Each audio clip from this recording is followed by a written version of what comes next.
Hey, welcome back, everybody. And it's been a crazy week with rates going up, coming back down again.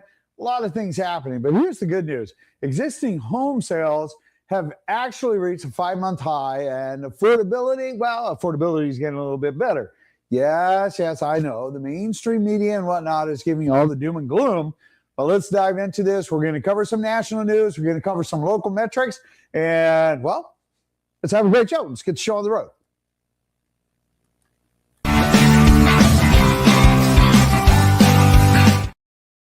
Okay, so here we go. We've got existing home sales. We've got an increase in not only activity as far as with buyers. We are seeing some really good metrics when it comes to the actual number of sales and velocity. As we come through, it says, look, existing home sales have picked up in May, rising to the highest level since December, as improving affordability and steady housing, household income gains continued through this report. Now, NAR Chief Lawrence Yoon, super smart guy, he says, look, sales are reaching their strongest pace since December. Yeah, we're lagging a little bit. Mortgage rates remain the below last year's levels and are roughly within line of the long-term historical averages. Now, you might be saying, okay, George, what the heck does all of that mean? All right, so here's the thing. So consistently, we've actually been doing quite well in our real estate market. Yes, we're a little bit slower to the game this year, and a lot of it has been due to some of the unemployment unknowns. We have got some inflation. We have some folks that are holding back because of mortgage rates have been a little bit of an influx since the first part of March when we started that Iran debacle. And it still continues to plague us. The however is, hopefully there will be a light at the end of the tunnel, and that the people that have the bigger head shed in the other Washington, hopefully they know what the heck they're doing, and we shall see. Anyway, real estate-wise, we're actually doing quite well. That is the amazing part. And when we take a look at the volume of sales, we are actually doing quite a little bit better than last year, but not by much. Pending sales are definitely up, and that is creating some additional momentum. And let's get into some of the rates, because as we come back here and we take a look at inventory versus what is moving, it has everything to do with rate. And let's pop over here when we take a look at Freddie. So Freddie, even though we've been heading in an upward trend, and as you can see on the right-hand side there, we've got, a little bit of an upward trend after we started heading down. We're still 1/3% lower than we were at last year. Now, again, we are really where we are always at historically. Now, people, yes, they got spoiled, and yes, they got spoiled at the 6% rates. But right now, we're actually on par with where we are normally at, historically speaking. So really, people should be doing what they're the buying and selling, and that is exactly what is happening, as you will see. All right, so if we come back here and we take a look at our headlines, bottom left, look, modest bounce in refi demand. Why? Because people are seeing that rates are starting to level out. Upper right, you can see that our 30-year fixed rate mortgages, well, guess what? They are green. That means we actually came down from the 6.6. We came down just a few basis points. And then, of course, bottom right, rates dropped sharply to week lows. And when we talk about that technically was on Friday. And we actually saw with some of the positive information, well, at least how the market saw positive information, rates actually came down quite a bit. They edged back up again, but they came down quite significantly on Friday. That was a big benefit for everybody. And we saw a lot of folks enter, lock-in rates and things like that, which was super awesome because people were ecstatic that they were getting closer to the 6.3s. Anyway, with that being said, let's move back. Let's get past Freddie here. Our running 7-day average. Look, when we talk about days on market and when we talk about the list to sales price, that is absolutely identical from last week. There is no real difference at all. We're still selling at about 99, 98% of list price, meaning that if I list my house for $100,000 and I sell my house at $100,000, that's 100% list to sales price. Right now we're at 98. So I list my house at 100,000, I sell my house at 98,000. That's at 98% list to sales price. So we're really close. We're bopping in and out. We're not taking some massive nosedive. And again, this is the average sales, as we're going to see later on in the show with some other metrics. When we talk about days on market, yeah, we're still at about 9 days on market, more than where we were at last year. But we were actually, 20 days at the worst, 12 to 14 days, and now we're down to 9. So our timelines keep getting down. Now, remember, this is the summer slowdown. This is situation normal. We normally will see this slowing trend until post July 4th. After July 4th, boom, everybody goes. Everybody starts getting back in the market. They've kind of gotten acclimated. Hey, we've got sunshine and out there. We've done our initial trips.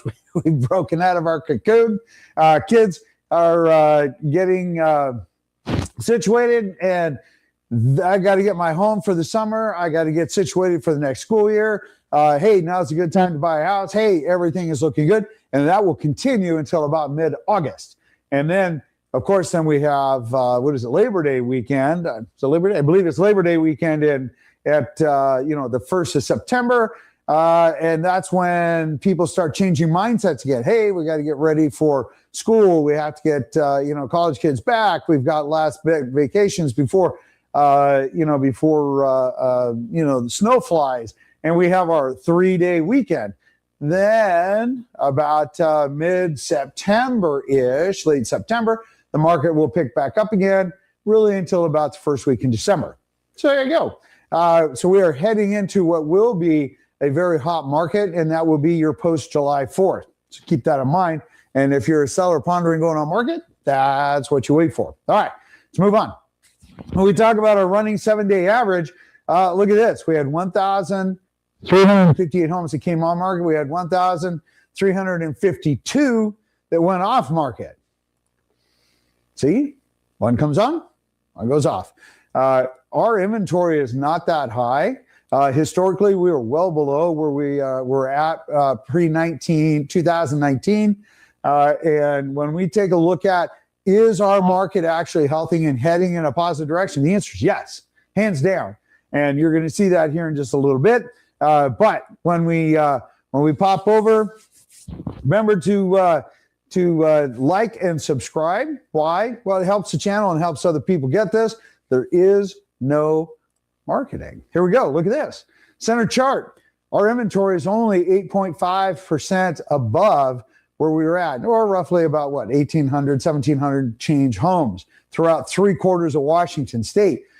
Sales are up 5.44% for the month of June year over year, and we're up almost 14.5% as far as pendants. Now, if you look on the far right, look, we're as far as solds, we're 31.3% higher than we were last month, down year to date by 351 homes. If you go to the far right, but pendants are up 853 homes. Now, again, to be really clear here, our market is still absolutely plugging along. Pricing is doing a normal thing, bobbling up and down each and every week. Our sales numbers, they are right on line. We're just flat. We've been flat for sales for the last 3.5 years. So this is, again, situation normal. But yes, we are not going down. And yes, we are still one of the sweet spots across the United States. All right. When we head over and we take a look at pricing, this week we saw about a 2.8% drop in price, which was roughly about $20,000. Same thing on the right-hand side at 1.5. We were actually down about $10,000-ish, but not a big deal. We are, again, spot on for where we're supposed to be at pricing-wise. It goes down each and every week. It's not a big deal. Heading over into new construction. Now, hey, these guys, get a load of this. Here's what's super funny. New construction was doing modest, right? And the more resale, which is the nemesis for for new construction is when we see more resale homes coming on market. But when you saw the resale numbers fall from like 24% down to 8%, that kicked up. That gave the new construction a little bit of boost. And the benefit to that boost, well, they actually improved their pending sales.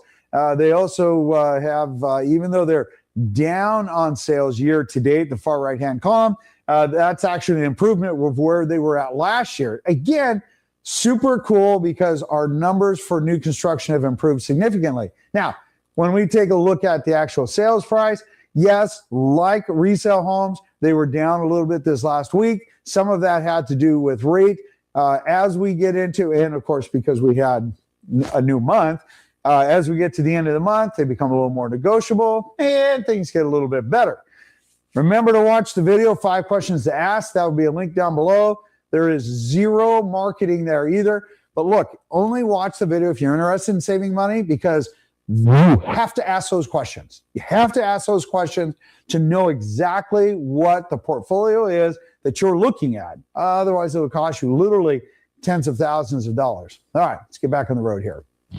Okay, as we pop over to bank-owned homes. Okay, so we have a few more bank-owned homes this year, 104 year to date. That's 3/4 of Washington State. Our numbers, super low. Well, we don't really have much of anything. Still, as you can see, what we're trending, second mortgages, we're seeing a slight increase in default. Some of that people are saying is because of inflation. Divorce is still the number one reason for mortgage defaults. REOs increased by 104 homes. And of course, we are record low, hands down record low foreclosures. Foreclosures are just not a fabulous investment for our area, because banks do paint, carpet, vinyl. They get it updated, they get it on the market, and they get market value for them. We don't have those discounts. And the books and tapes people out there that are selling these programs that, go in, you can buy them 30% down, 30% under market, whatnot. That's not our area. So don't think it is. I've been tracking foreclosures for over 30 years.